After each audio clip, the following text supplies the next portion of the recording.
Good morning, everyone. The part 2 of the chapter periodic classification is the periodic trend in properties of element. Actually, there are numerous physical property of elements such as the melting point, boiling point, enthalpy, vaporization, enthalpy of vaporization, enthalpy of atomization, density, which shows periodic variation. Variation means a difference which shows a periodic variation, and these are indirectly related to the electronic configuration of the atom. Some physical properties such as the atomic size, ionization enthalpy, and the electron gain enthalpy, electronegativity, valency, etc. are directly related to the electronic configuration of the atom. So now let us discuss one by one the variation of these property with the electronic configuration. Okay, so the first is the atomic radius. We know that atom is the smallest particle. It is indivisible. The size, it is indestructible. The size of the atom is very important property because many of the physical and the chemical property are related to the size of the atom. If we assume that atom is a spherical, so the radius of the atom is known as the atomic radius. So the atomic radius means the distance from the center of the nucleus to the outermost shell of the electron. For example, if we draw, if it is considered as a spherical, so this is the, for example, this is the center. This is the center. So this distance, atomic radius means it is the distance in between the center of the nucleus to the outermost electron which is present in the shell. That is called the atomic radius. The size of the atom is approximately 1.2, that is approximately 1.2 Armstrong, or we can say that it is a very small. The atomic radii, this one, the atomic radii may be assigned the different names such as the covalent radii and metallic radii depending upon the type of the bonding between the atom. So the first term is the covalent, that is radius. Covalent radius. Covalent radius means that is there is a covalent bonding. If we consider these are the centers, so this one is the internuclear distance. This is the internuclear distance, and this is the covalent radius. This distance is called the covalent radius. So covalent radius may be defined as 1/2 of the distance between the nuclei of the two covalently bonded atom of the same element in a molecule. So this is the internuclear distance. Here the covalent bonding takes place. So this distance is called the covalent radius. So the covalent, for covalent radius we have a formula, that is internuclear distance. This distance, internuclear distance between the two bonded atom divided by 2. By this method we get the covalent radius for the covalently bonded atom. So as the same, there is one more radius, that is called the metallic radius. Metallic radius. So it's clear from the name, the radius it is formed when the two metals are combined together. So in case of the metal, the large number of atoms are closely packed and held together by means of the metallic bonding. Metallic bonding takes place in between them. The close packing of the metal atom is known as the metal lattice, and the metallic radius is taken as it is the 1/2 of the internuclear distance between the two neighboring atom of the metal. It means when they both are the metal, so this distance is the internuclear distance and this radius is the metallic radius. So these all are about the metallic radius. Now the next topic is the variation. If we are talking about the variation of atomic radii in the periodic table, now look at here. Okay, now if we are talking about the variation, so when we move from upper direction to lower direction in the group, when we move from this direction to this direction, the atomic radius increases. Why the atomic radius increases? Because the atomic number is increases, and as the atomic number is increases, the number of electron are increases. As the number of electron are increases, the number of shell is increases, and as the number of shell is increases, so definitely there is increase in the size of the atom. So this is the one concept. And the second variation is when we move from left hand side to right hand side in the period, in this direction from left to right in the period, the atomic size or the atomic radius decreases. Why the atomic radius decreases? As we move from this direction to this direction, the nuclear charge, the attractive nuclear charge increases, and as the attractive nuclear charge increases, the charge of the nucleus or the attractive force of the nucleus is increases, so it tries to tense the size of the atom small. It attracts the outermost electron. The nucleus attracts the outermost electron towards itself, and as the nucleus attracts the outermost electron towards itself, so definitely there is the decrease in the size of the atom. So it is clear that when we move from upward direction to lower direction, or when we go down to the group, the atomic size or the atomic radius increases, and as we move from left hand side to the right hand side in the periodic table along the periods, the atomic size decreases.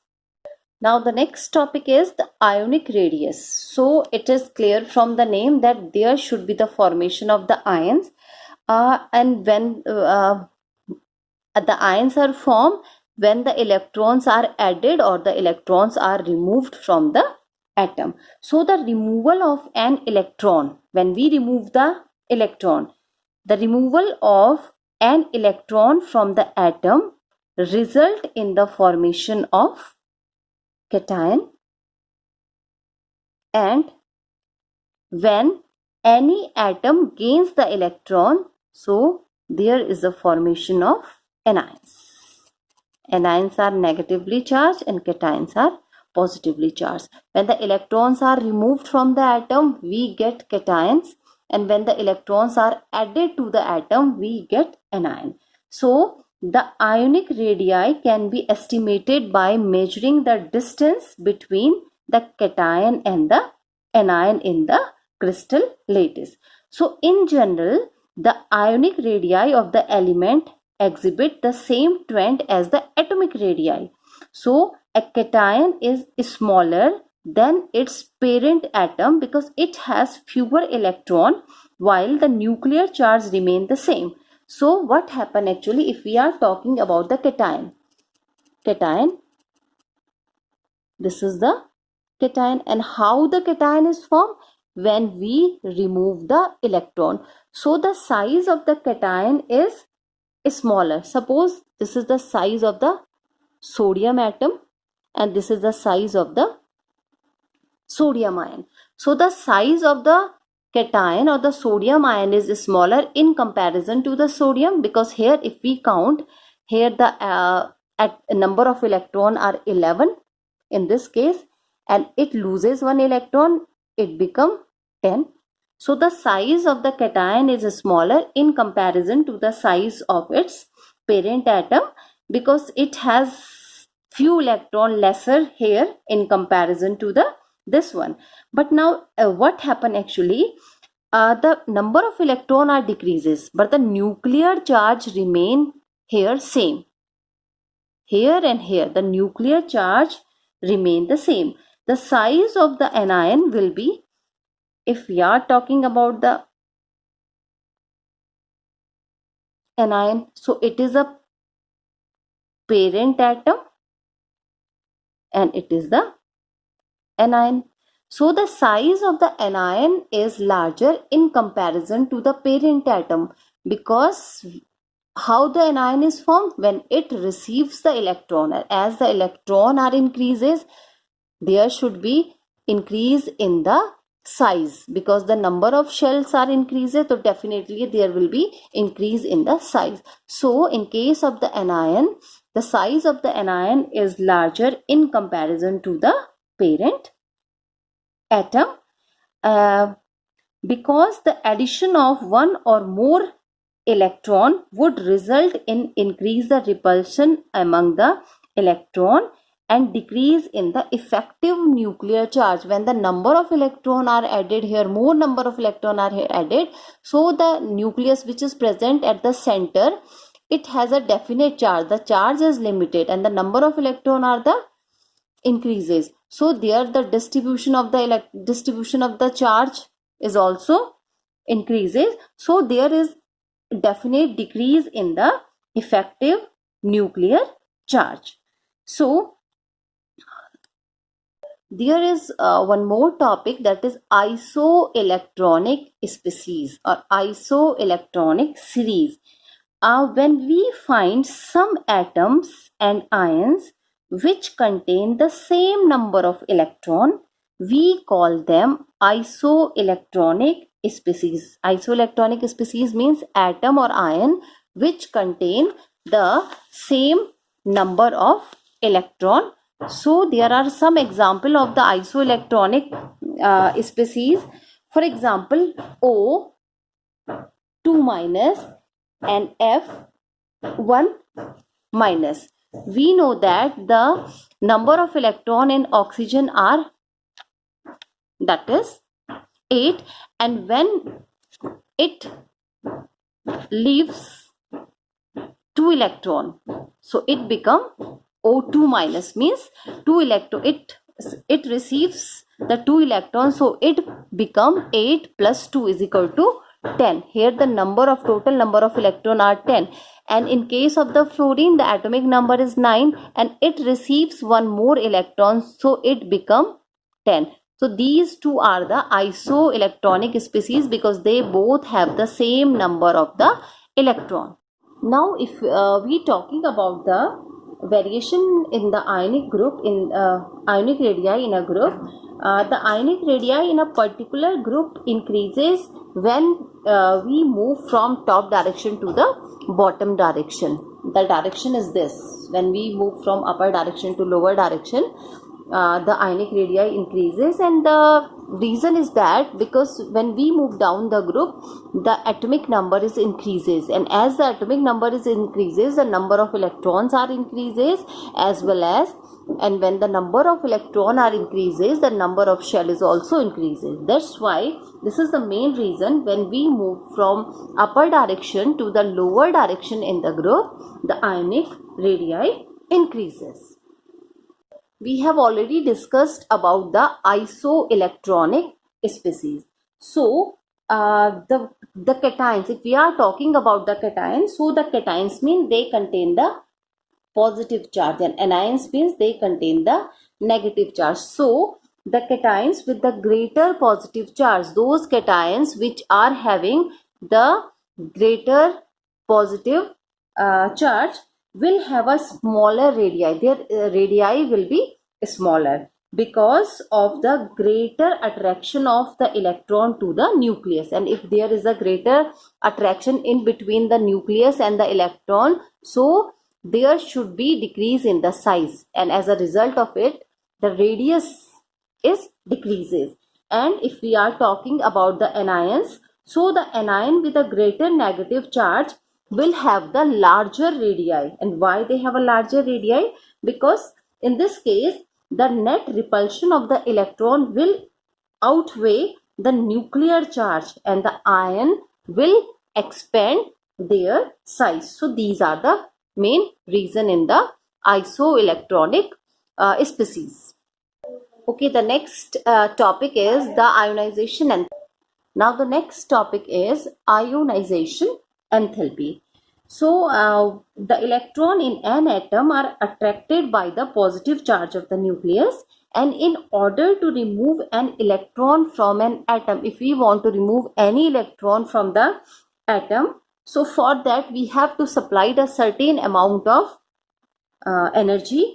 The quantitative measure of the tendency of an atom to lose an electron is given by the concept of the ionization enthalpy. So the ionization enthalpy is defined as the energy required to remove the most loosely bound electron. The energy, the amount of energy which is required to remove the electron or the most loosely bound electron from an isolated gaseous atom of the element in its ground state is known as the ionization enthalpy. For example, this is an atom and here the electron is present. If we want to remove this electron from here, so we have to supply the certain amount of energy. The enthalpy means energy. The term enthalpy is used for the energy. So this amount of energy which is required to remove this electron from this position, so this is known as the ionization enthalpy. So the ionization enthalpy is also known as the ionization potential. This is also known as the ionization potential. And why it is known as the ionization potential? Because it is the minimum potential difference. This amount of energy is the minimum potential difference required to remove the most loosely bound electron from an isolated gaseous atom to form the gaseous cation. Why the cation is formed? When electron is removed from any atom, so we loses the electron means we loses the negative charge. So always we have a cation as a result. The ionization enthalpy is expressed in the unit of the ionization enthalpy is the kilojoule per mole. This is the unit of the ionization enthalpy, or sometime it is also represented as EV, that is for the electron volt per atom, or it is also the other unit is kilocalorie per mole. So these three are the unit of the ionization enthalpy. Now there is one more term that is known as the successive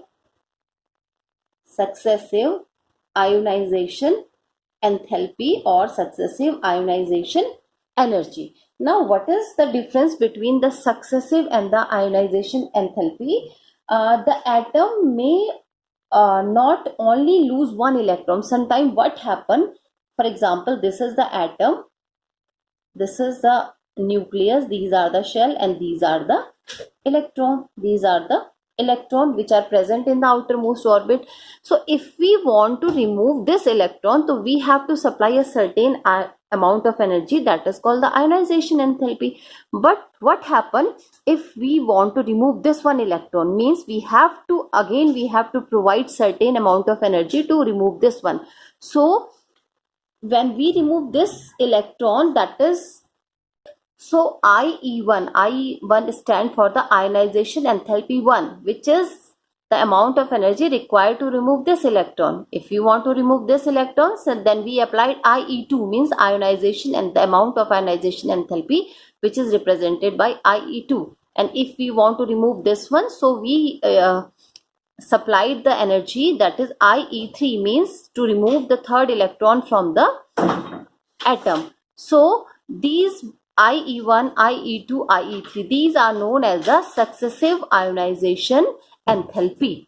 Now the next topic is factors governing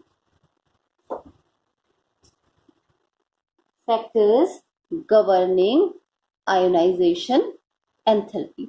Means the factors on which the ionization enthalpy depends. So the first factor is the size of the atom.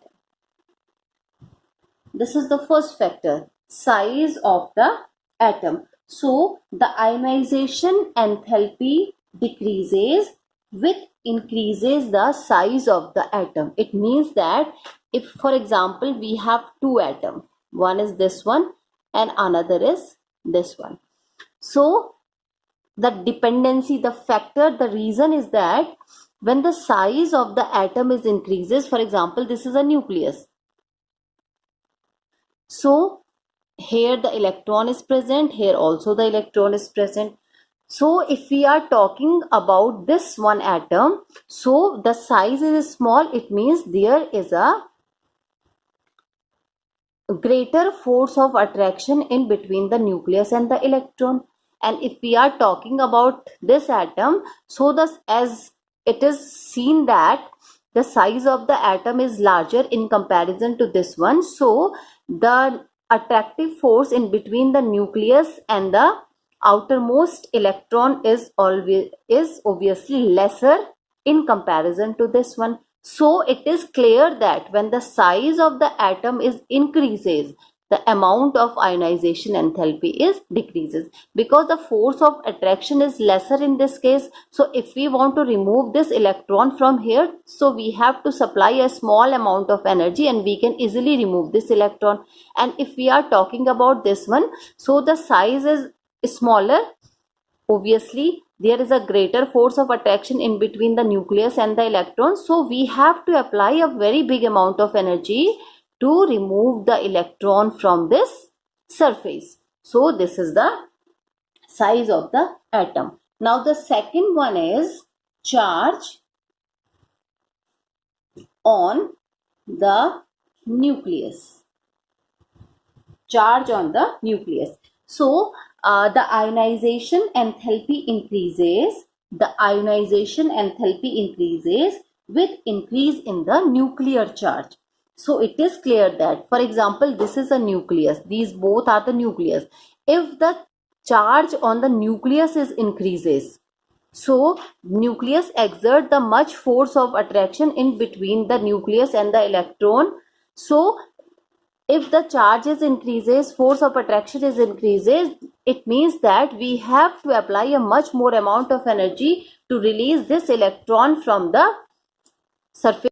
Now the next is the electronic arrangement. So the ionization enthalpy also depends upon the electronic configuration. That is, electronic arrangement means electronic configuration of the atom. So it has been observed that those atoms which are half filled and which are fully filled, the half filled and the fully filled atoms are highly stable. So if they are highly stable, means it there should be, if we want to remove the electron from such electronic configuration, such atom having the electronic configuration of the half filled or the fully filled configuration, so the higher amount of energy is required to remove the electron from the such atom. So this is for the electronic arrangement. Now the next one is the screening effect of the inner electron. Screening effect. Screening means that is, the screening effect is also known as shielding, which act as a shield, act as a barrier or act as a shield. So screening effect is also called the shielding effect.